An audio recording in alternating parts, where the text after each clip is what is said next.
Buenas tardes, mi nombre es Paola Karina Ruiz López, soy estudiante de la maestría en Educación Básica con especialidad en Enseñanza de la Lengua y Recreación Literaria en la UPN Colima, y en este video voy a estar explicando sobre cómo ha evolucionado la educación en México desde lo que viene siendo el periodo prehispánico hasta el sexenio de Miguel de la Madrid.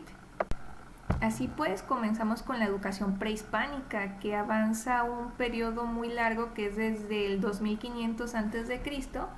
hasta lo que viene siendo la conquista con los españoles en 1521. Y bueno, como sabemos, en este periodo pues surgieron varias grandes culturas en sus determinados momentos, como lo que vienen siendo los olmecas, los mayas, o en el centro del país encontramos a los mexicas y aztecas en diferentes momentos.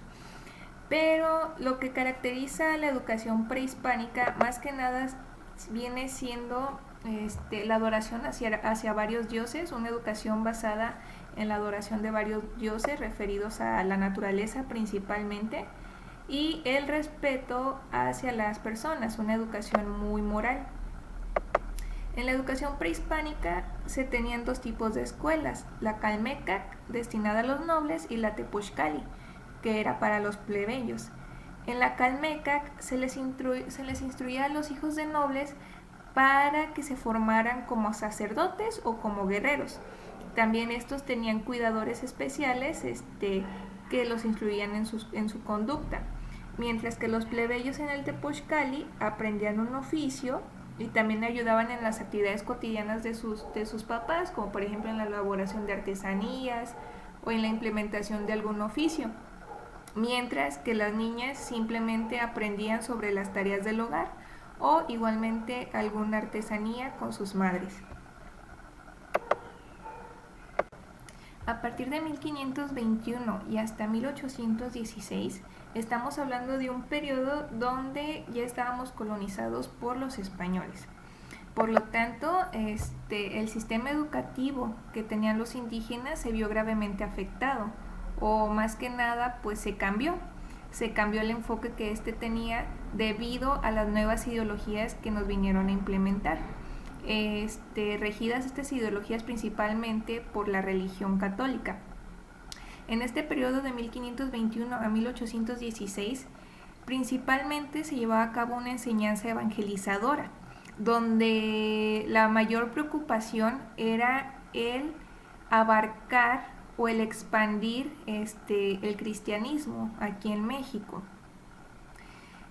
Los que tenían principalmente el acceso a esta educación fueron los hijos de los señoríos o de los principales reyes indígenas, ¿sí?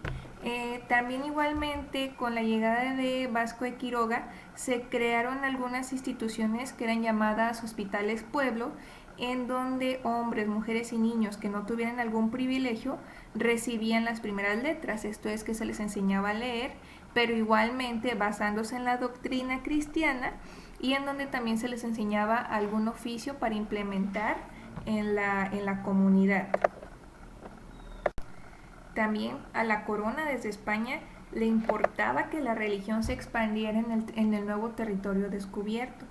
Por lo tanto, en 1767 ya se habían fundado por parte de los jesuitas 24 colegios, 10 seminarios y 19 escuelas, que ayudó a la expansión de una educación religiosa con la cual también podían tener de manera más sometida o tener mayor control sobre los indígenas y sobre también sus ideologías. Al tener control de sus ideologías, una ideología rigurosa como lo que viene siendo la religión, pues entonces los podían tener de mejor manera controlados.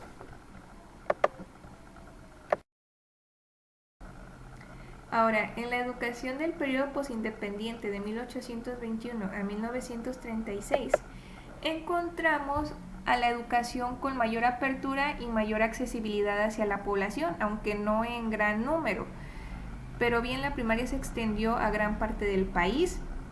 En 1824 ya se empezaba a definir sobre quién debía tener mayor poder sobre la educación, si la Iglesia o el Estado. hasta que en 1833 ya se eliminó al clero para intervenir en la educación.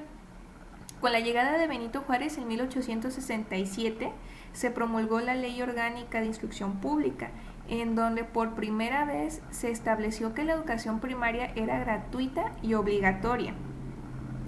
Igualmente se excluía del plan de estudios toda la enseñanza religiosa y se incorporaba la enseñanza de valores por medio de una enseñanza moral. En 1843 se tiene registrado que había 1.310 escuelas primarias, que en 1874 hubo un gran incremento de número de escuelas, llegando a 81.037 escuelas. Pero solamente el 19.4% de los niños en escolar asistieron. Dentro del periodo del Porfiriato, que abarca de 1884 a 1911, encontramos que en 1888 se promulga una ley llamada Ley de Instrucción Obligatoria, en donde se buscaba conseguir la unificación educativa nacional, que en todos los estados la educación estuviera regida por un mismo organismo. En este periodo Justo Sierra se preocupó por organizar la educación nacional, expandirla a todos los sectores sociales y elevar los niveles de escolaridad. Aunque se tuvieron algunos avances, la verdad fue que el aumento de instituciones públicas fue muy bajo, pero pues por otro lado aparecieron los primeros jardines de niños.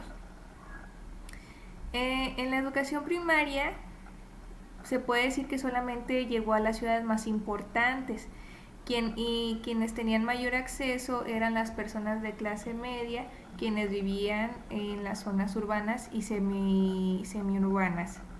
La educación superior recibió mayor atención. Aquí la escuela preparatoria surgió en todos los estados del país, institutos científicos y literarios se multiplicaron. Igualmente en casi todos los estados se contaron con escuelas normales. Como bien sabemos, durante la Revolución Mexicana, México atravesaba por un momento de crisis social, por lo tanto también se vio afectado la educación.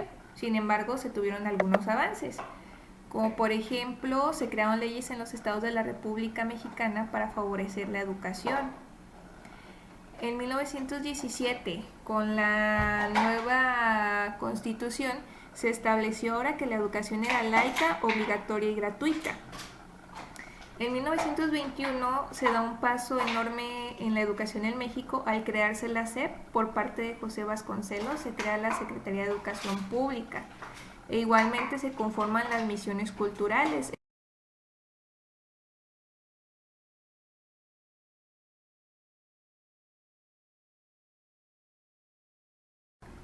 Por otro lado, en el sexenio de Lázaro Cárdenas, vemos que nuevamente el artículo 3 es modificado y ahora las escuelas privadas se tienen que regir por el programa implementado a nivel nacional por parte de la SEP. Ya no se rigen por contenidos propios, sino por los planes que promulga la SEP. Igualmente se crearon internados, comedores y becas como plan para favorecer el acceso y la permanencia en la educación básica. Igualmente se impulsó la creación de escuelas vinculadas a centros de producción, además de la educación técnica.